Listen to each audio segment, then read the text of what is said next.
Malalim ang gabi sa Maynila at tahimik ang paligid maliban sa tunog ng mga sasakyan mula sa malayo. Sa bintana ng kanyang mataas na apartment, tanaw ni Miguel ang ilog Pasig, madilim at tila may mga lihim na itinatago sa ilalim ng tubig.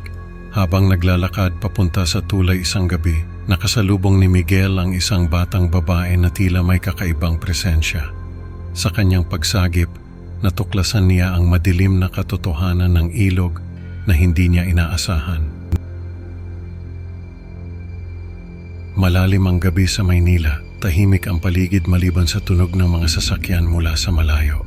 Sa bintana ng kanyang mataas na apartment, tanaw ni Miguel ang ilog Pasig, madilim at tila may mga lihim na itinatago sa ilalim ng tubig.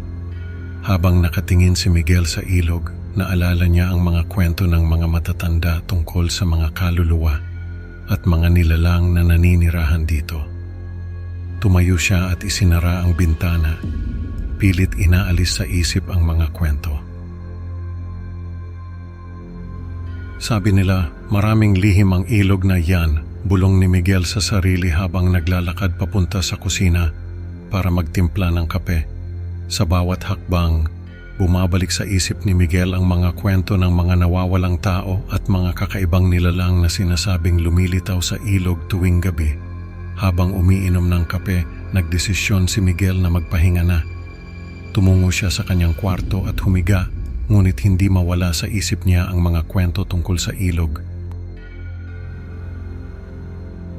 Maaga pa lang, gising na si Miguel at naghahanda para sa trabaho. Isinuot niya ang kanyang polo at slacks, handa na para sa isang araw ng pagtatrabaho sa opisina. Habang naglalakad si Miguel papunta sa opisina, pinili niyang dumaan sa mga mataong kalye ng Maynila. Mas gusto niya ang ingay at dami ng tao kaysa sa tahimik at madilim na gilid ng ilog. Habang naglalakad, napansin ni Miguel ang mga graffiti sa pader na tila may mga mensahe tungkol sa ilog. Bantayan ang ilog, basa niya sa isa sa mga ito. Mas mabilis sana kung sa ilog ako dadaan, sabi ni Miguel sa sarili habang tumatawid sa konkretong tulay. Ngunit binilisan niya ang lakad at iniiwasang tumingin sa tubig.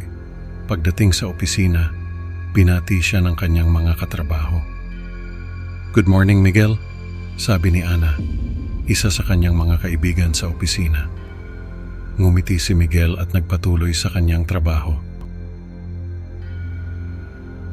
Isang Biyernes ng gabi, nag-overtime si Miguel sa trabaho upang tapusin ang ilang gawain, balak kumuha ng pizza pa uwi. Habang naglalakad siya papunta sa tulay, walang tao sa mga kalye at malamig at tahimik ang gabi. Pagdating sa tulay, narinig ni Miguel ang isang hikbi at nakita ang isang batang babae na si Lara, nakaupo sa guardrail, nakaharap sa ilog. Mahaba at basang-basa ang buhok ni Lara at nakasuot ng puting damit. Tila umiiyak siya. Nilapitan ni Miguel si Lara at tinanong kung okay lang siya. Tumalikod si Lara, malungkot na ngumiti at tumalon sa ilog. Tinanggal ni Miguel ang kanyang satchel at tumalon sa ilog para sagipin si Lara. Napakalamig ng tubig at malakas ang agos. Nahihirapan si Miguel na hanapin si Lara sa madilim na tubig. Nang halos sumuko na si Miguel, nakita niya ang isang puting anino at hinawakan si Lara sabay langoy pataas. Ngunit isang madilim na kamay ang humawak kay Lara at hinila siya palayo. Biglang nabubulok si Lara sa harap ni Miguel at hinila siya sa kadiliman. Isang magkasintahan sina Carlo at Jenny ang nakakita kay Miguel at nagbigay ng CPR. Hindi nila nakita ang batang babae sa tubig. Dinala si Miguel sa emergency room ng ambulansya at tinawag ang pulisya, pero walang ebidensya ng batang babae na nakita. Bumalik sa normal ang buhay ni Miguel, pero nag-iwan ng malalim na bakas ang karanasan. Mas binibilisan ni Miguel ang lakad kapag tumatawid sa tulay at paminsan-minsan ay naririnig ang mga hikbi o nakakakita ng puting anino, ngunit iniiwasan niyang tumingin ng mabuti. Ang ilog Pasig ay puno ng lihim at may mga lihim na mas mabuting itago. Dumilim na ang paligid at halos wala ng tao sa mga kalye. Nag-overtime si Miguel sa trabaho at nagdesisyong kumuha ng pizza pa uwi. Habang naglalakad papunta sa tulay, napansin ni Miguel ang kakaibang katahimikan ng gabi. Walang tao, malamig ang hangin, at tila may kakaibang presensya sa paligid. Nagsimulang maglakad si Miguel ng mas mabilis, ngunit bawat hakbang ay parang may sumusunod sa kanya. Tumingin siya sa likod, ngunit wala siyang makita. Pagdating sa tulay, narinig ni Miguel ang isang mahina at malungkot na hikbi. "Sino yan?" tanong niya sa sarili habang lumingon sa paligid. Nakita niya si Lara, isang batang babae na nakaupo sa guardrail ng tulay, nakaharap sa ilog.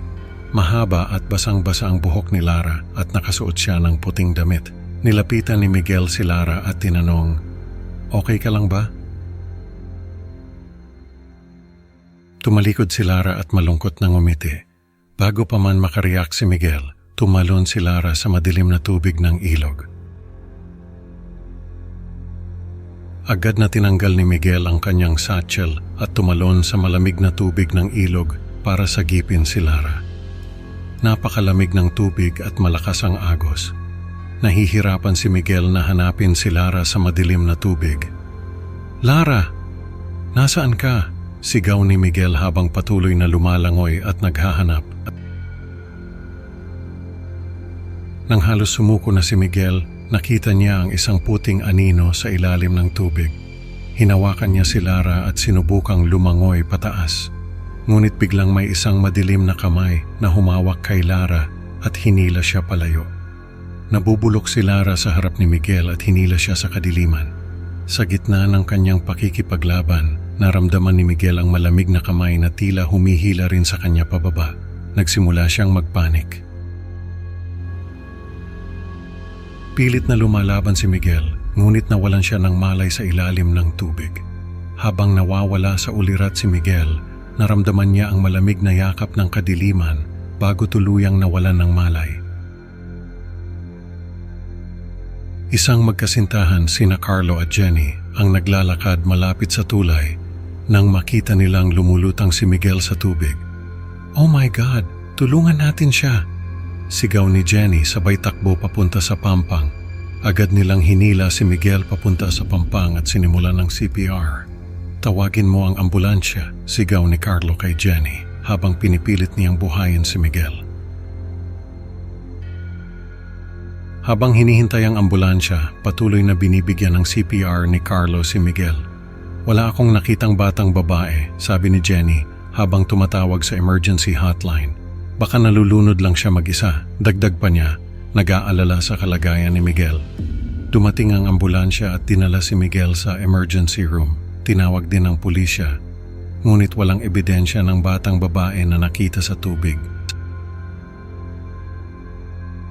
Makalipas ang ilang araw, bumalik na sa normal ang buhay ni Miguel. Ngunit hindi niya makalimutan ang nangyari sa ilog. Mas binibilisan ni Miguel ang lakad kapag tumatawid sa tulay. Iniiwasan ang pagtingin sa tubig. Paminsan-minsan, naririnig niya ang mga hikbi o nakakakita ng puting anino sa gilid ng kanyang mata. "Hindi na ako muling titingin sa ilog," bulong ni Miguel sa sarili habang naglalakad papunta sa opisina. Ang ilog Pasig ay puno ng lihim at may mga lihim na mas mabuting itago. Sa kwentong ito, natutunan ni Miguel na may mga lihim na mas mabuting hindi na alamin. Salamat sa pakikinig, mga ka-creepy. Huwag kalimutang i-like at i-subscribe para sa mas marami pang nakakatakot na kwento. Kita-kits sa susunod na upload. Tandaan, sa dilim ng gabi may mga lihim na dapat iwasan. Paalam.